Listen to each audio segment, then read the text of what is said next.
The Guru academy के YouTube portal पे आप सभी का स्वागत है। आइए देखते हैं आज की टेस्ट सीरीज।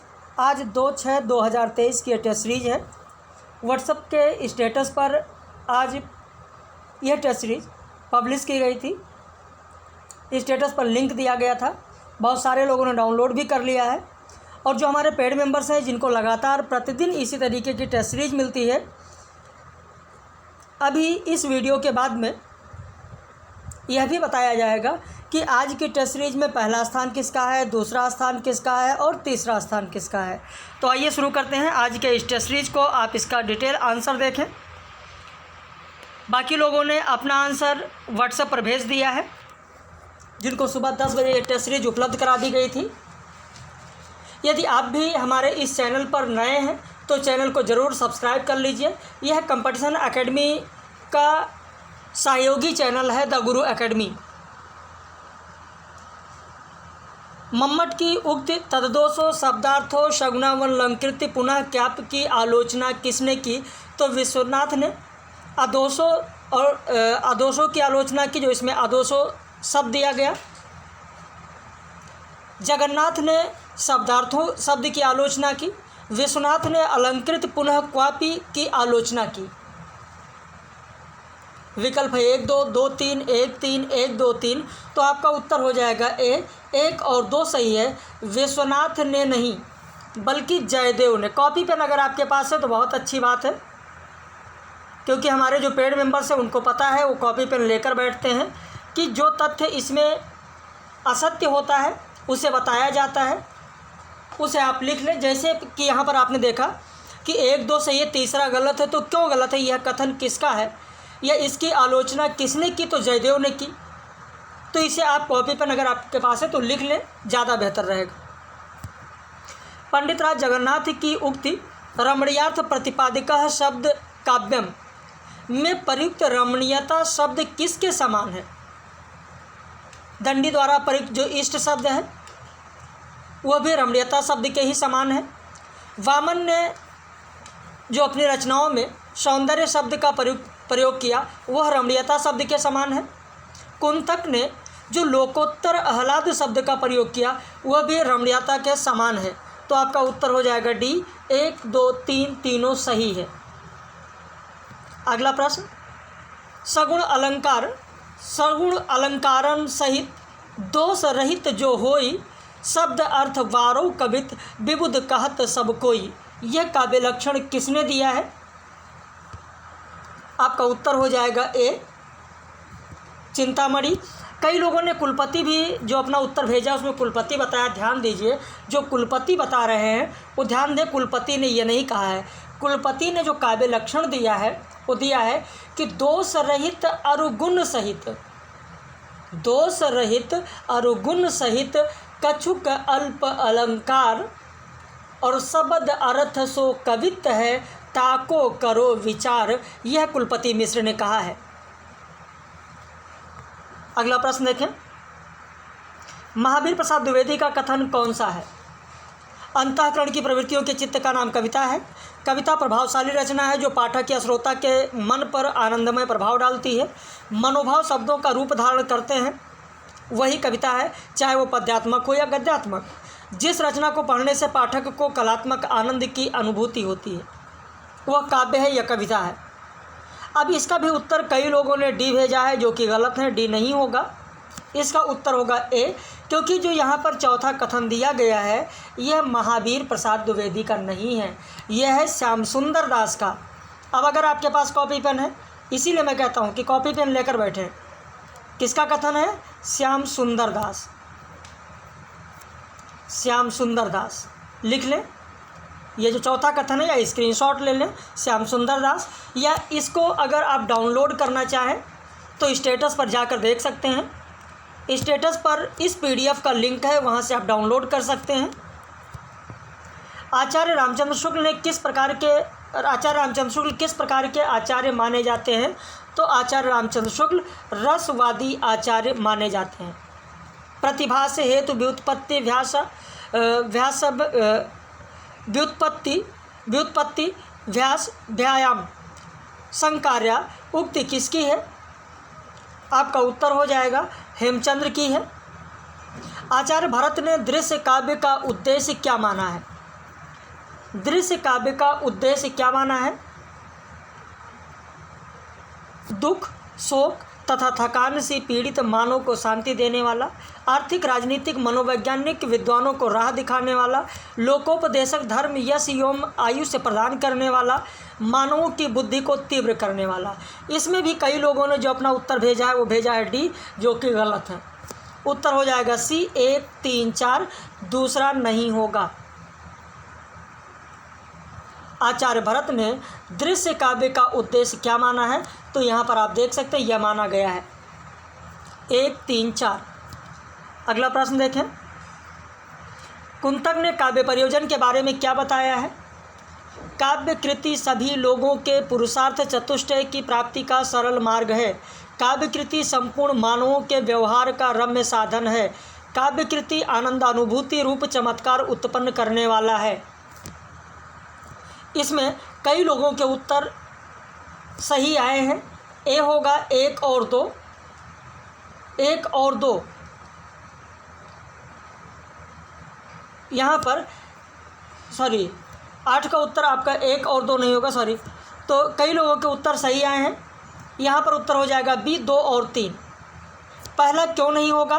पहला गलत है, क्योंकि काव्य कृति सभी लोगों के लिए नहीं, सभी लोगों के पुरुषार्थ चतुष्टय की प्राप्ति का सरल मार्ग है। गलत है, सभी लोगों के लिए नहीं बल्कि कुलीन व्यक्ति के लिए। किसके लिए? तो कुलीन व्यक्ति के लिए। ध्यान देना, किसके लिए है? कुलीन व्यक्ति के लिए। आचार्य मम्मट द्वारा माने गए 6 काव्य प्रयोजन में कौन कौन है? यश प्राप्ति, अर्थ प्राप्ति, व्यवहार परिज्ञान, लौकिक आनंदानुभूति। आपका उत्तर हो जाएगा ए 1, 2, 3।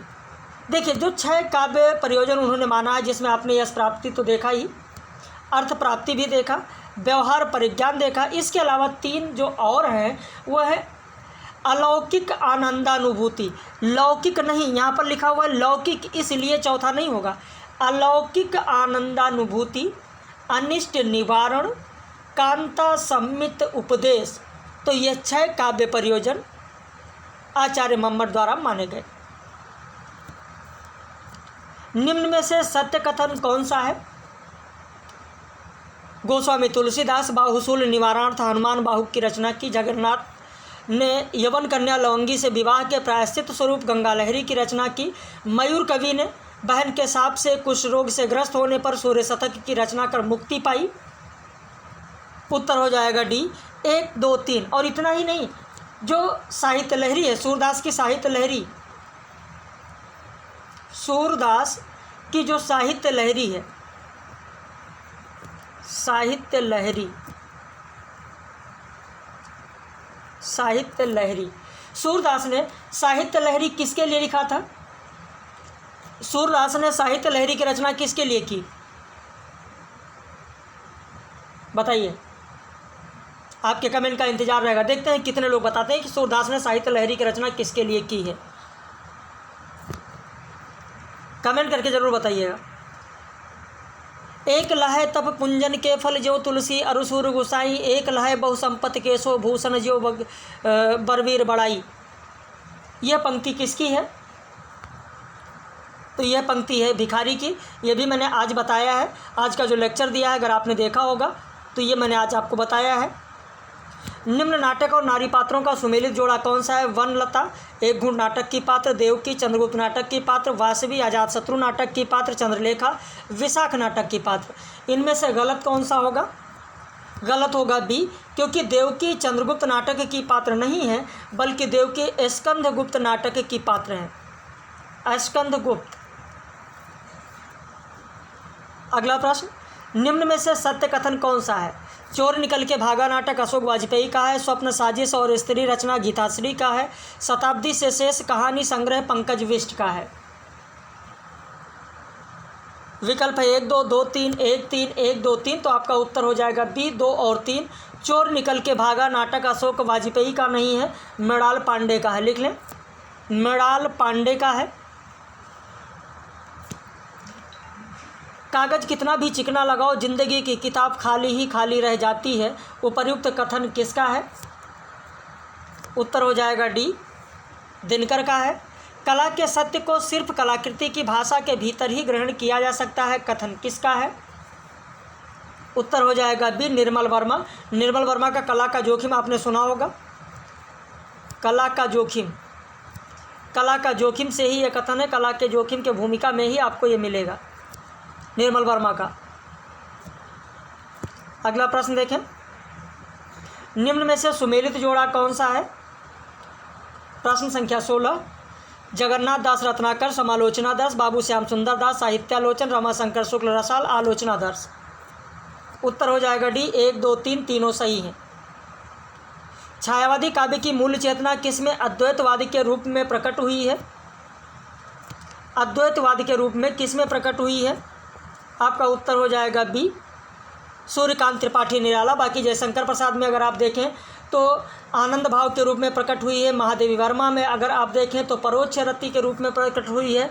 सुमित्रानंदन पंत में अगर आप देखें तो आत्मरति के रूप में प्रकट हुई है। जयशंकर प्रसाद में आनंद भाव के रूप में आनंद भाव, महादेवी वर्मा में परोक्ष रति, सुमित्रानंदन पंत में आत्मरति। निम्न में से किसने जीवन की प्रेरक शक्ति के रूप में जिजीविषा या अमृत की आकांक्षा को माना है? उत्तर हो जाएगा बी, युंग ने माना है।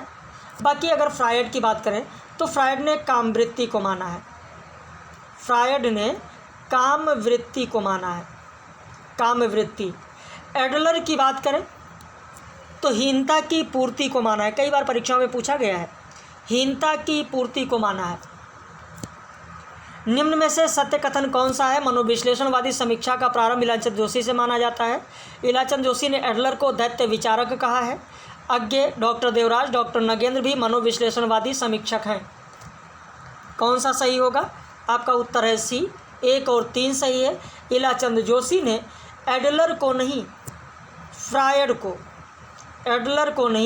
फ्रायड को दैत्य विचारक कहा है, न कि एडलर को।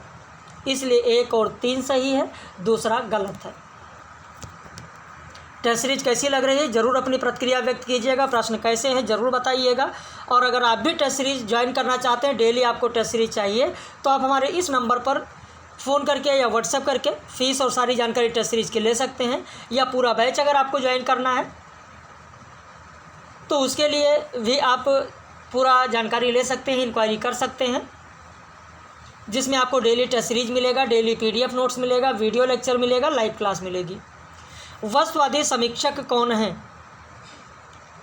नामोर सिंह हैं, मलयज हैं, मैनेजर पांडे हैं। लेकिन अशोक वाजपेयी भाववादी समीक्षक हैं, वस्तुवादी समीक्षक नहीं, भाववादी समीक्षक हैं। देवरानी जेठानी की कहानी उपन्यास को स्त्री जनोचित शिक्षा ग्रंथ किसने कहा है?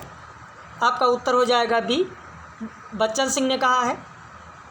निम्न कथनों का सुमेलित जोड़ा कौन सा है? गोदान ग्रामीण जीवन का महाकाव्य है, गंगा प्रसाद।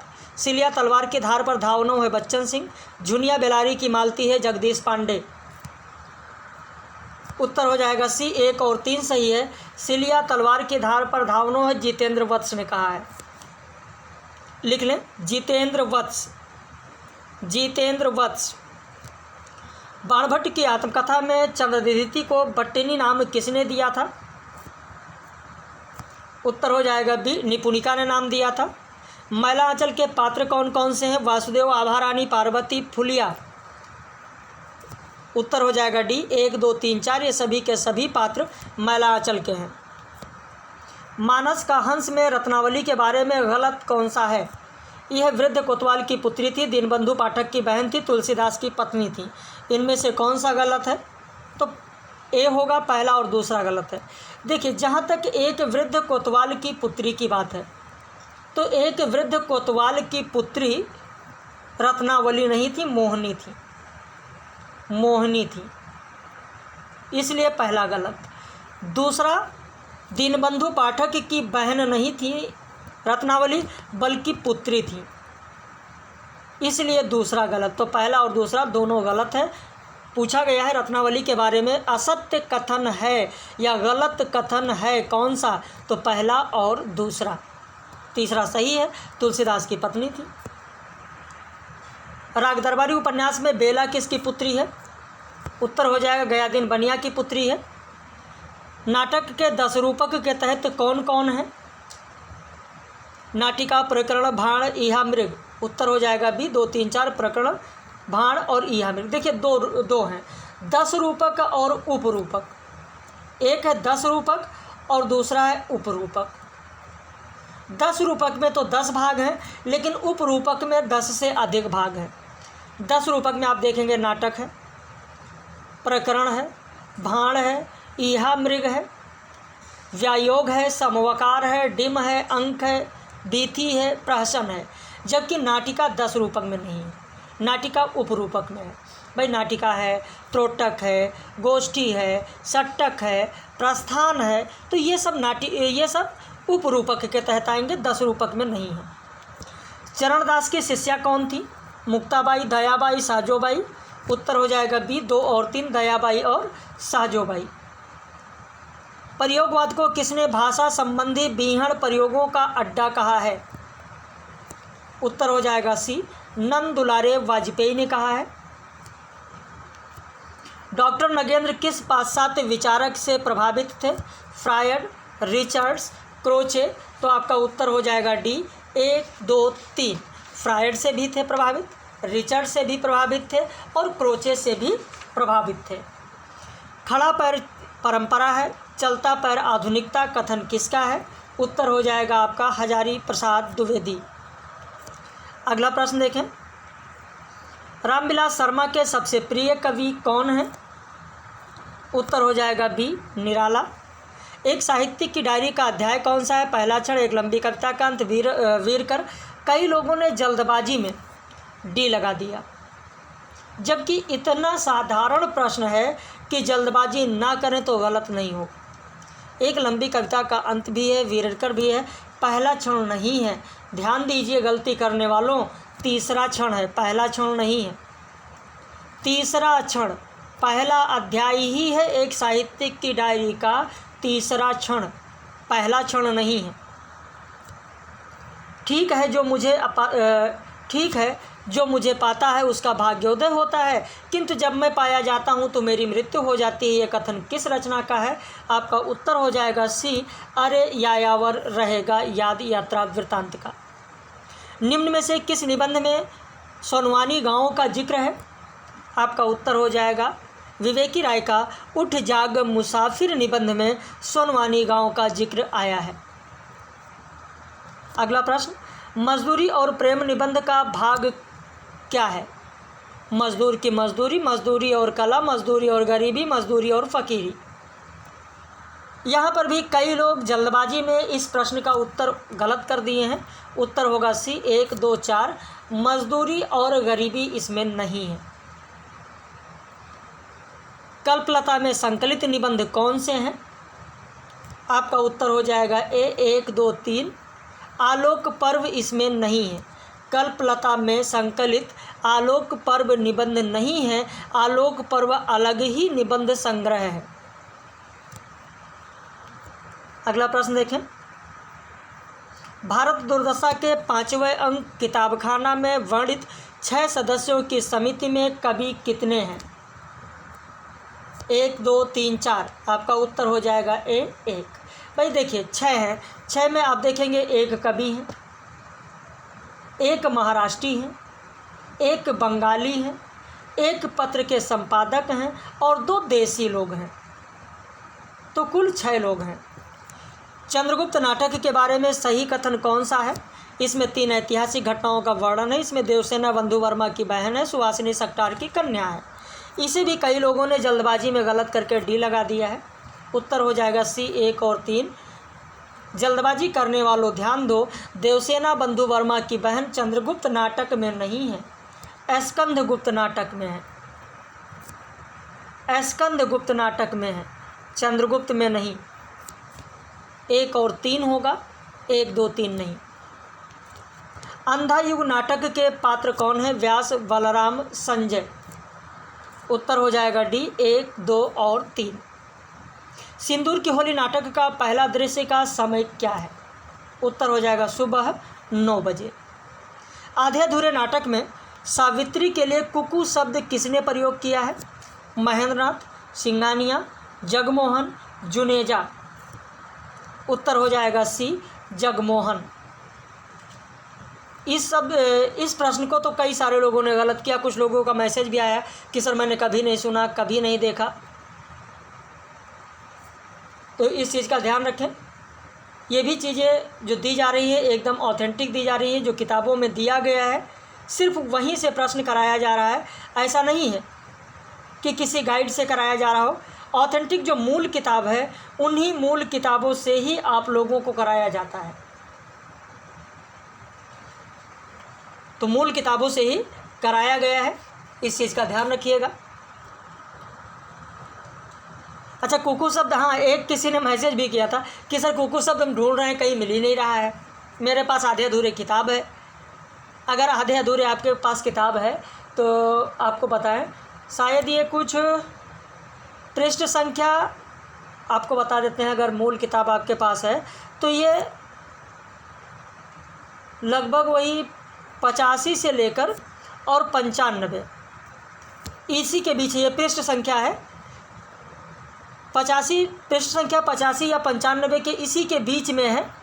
आप देख लीजिएगा, शायद 88 या 90 ऐसे कोई पृष्ठ संख्या है, जहाँ तक याद आ रहा है उसी में है, पढ़ लीजिएगा। जगमोहन जो कि पुरुष 3 है, जगमोहन जो पुरुष 3 है, इसी के द्वारा कहा गया, क्योंकि ये पुरुष 1 है, ये पुरुष 2 है, ये पुरुष 3 है, ये पुरुष 4 है। काले सूट वाला जो आदमी यहाँ पर देखेंगे पुरुष 1, पुरुष 2, पुरुष 3, पुरुष 4 करके दिया गया है, तो पुरुष 3 यानी जगमोहन के द्वारा कहा गया है। अगला प्रश्न देखें, सिंदूर की होली नाटक में चंद्रकला मनोरमा से कितने वर्ष बड़ी है? उत्तर हो जाएगा ए, 2 वर्ष बड़ी है। पिता कहानी के बारे में सत्य कथन कौन सा है? कथावाचक की पत्नी का नाम देवा है। इसमें इलाहाबाद के धूमनगंज का भी जिक्र है। इसमें गर्मी बेचैनी का प्रतीक है। पिता को भीमकाय दरवाजे के समान बताया गया है। तो आपका उत्तर हो जाएगा डी, 1, 2, 3, 4 सभी के सभी सही हैं। रोज या ग्रेगिन कहानी के बारे में सही कथन कौन सा है? मालती के दूर के रिश्ते का भाई 4 वर्ष बाद मालती से मिलने जाता है। मालती का भाई 18 किलोमीटर पैदल चलकर जाता है। इसमें विवाह को मृत जंतु का तौक कहा गया है। इसमें भी कई सारे लोगों ने गलत कर दिया। यहाँ पर जो उत्तर होगा वो होगा सी, 1 और 3। देखिए, मील और किलोमीटर में फ़र्क होता है। वह 18 मील चलकर गया था, ना कि 18 किलोमीटर। और जो 18 मील होता है वह 18 मील अगर किलोमीटर में आप बदलें तो लगभग 28 किलोमीटर होगा। तो 18 मील पैदल चलकर गया था, 18 किलोमीटर नहीं। अब कुछ लोग कहेंगे सर 18 आपने किलोमीटर दे दिया, 18 शब्द तो वही है, मील और किलोमीटर में दे दिया भाई, इसलिए समझ में नहीं आया। अगर यहाँ पर 18 फीट लिख देते, 18 कदम लिख देते तो फिर क्या दिक्कत है भाई? 18 इतना तो आपको अंतर पता होना चाहिए कि मील, फुट, किलोमीटर, पग, जोजन, इसमें तो अंतर होता है। जोजन मतलब योजन। लाल पानी की बेगम में किसका जिक्र है? जिन्न बाबा, महावीर बाबा, ड्योढ़ी बाबा। उत्तर हो जाएगा ए, 1, 2, 3। ड्योढ़ी बाबा कोई बाबा इसमें नहीं है। जिन्न बाबा है, महावीर बाबा है। तीसरी कसम में किस नदी का जिक्र है? परमार नदी, कल्याणी नदी, कजरी नदी। उत्तर हो जाएगा सी, 1 और 3। परमार नदी है, कजरी नदी है, कल्याणी नहीं है। कल्याणी बाराबंकी में है। जो बाराबंकी के लोग होंगे देख रहे होंगे उनको पता होगा, जो बाराबंकी के लोग होंगे उनको कल्याणी नदी ज़रूर पता होगा। पता है ना, जो बाराबंकी वाले लोग हैं उनको पता होना चाहिए, कल्याणी नदी वहीं पर है। आगे देखते हैं प्रश्न संख्या 48। जिन्होंने जीना जाना रचना में किसका उल्लेख किया गया है? राम वृक्ष बेनीपुरी, बनारसी दास चतुर्वेदी, शिव पूजन सहाय। उत्तर हो जाएगा डी, 1, 2, 3 सभी का जिक्र है। वह लोक जहाँ शोणित का ताप नहीं है, नर के सिर पर रज का अभिशाप नहीं है। उपर्युक्त काव्य पंक्तियाँ किसकी हैं? उत्तर हो जाएगा डी, दिनकर की पंक्ति है। कुरुक्षेत्र का पंचम सर्ग अब आप देखेंगे तो 5वें सर्ग में है। कुरुक्षेत्र के 5वें सर्ग की यह पंक्ति है, टिहरी से निलंग यात्रा वृतांत किसका है, तो नागार्जुन का है। इस तरीके से आपने देखा आज की यह टेस्ट सीरीज। उम्मीद करते हैं कि आपके समझ में आया होगा। अपनी प्रतिक्रिया ज़रूर व्यक्त करें। वीडियो पब्लिश है, अपने मित्रों को भी इस वीडियो का लिंक भेजें। और आप भी अगर जुड़ना चाहते हैं, पेड बैच ज्वाइन करना चाहते हैं, तो आप हमारे इस नंबर पर फ़ोन करके व्हाट्सएप करके फ़ीस और सारी जानकारी ले सकते हैं। हम लोग फिर मिलेंगे ऐसे ही वीडियो में फिर एक बार।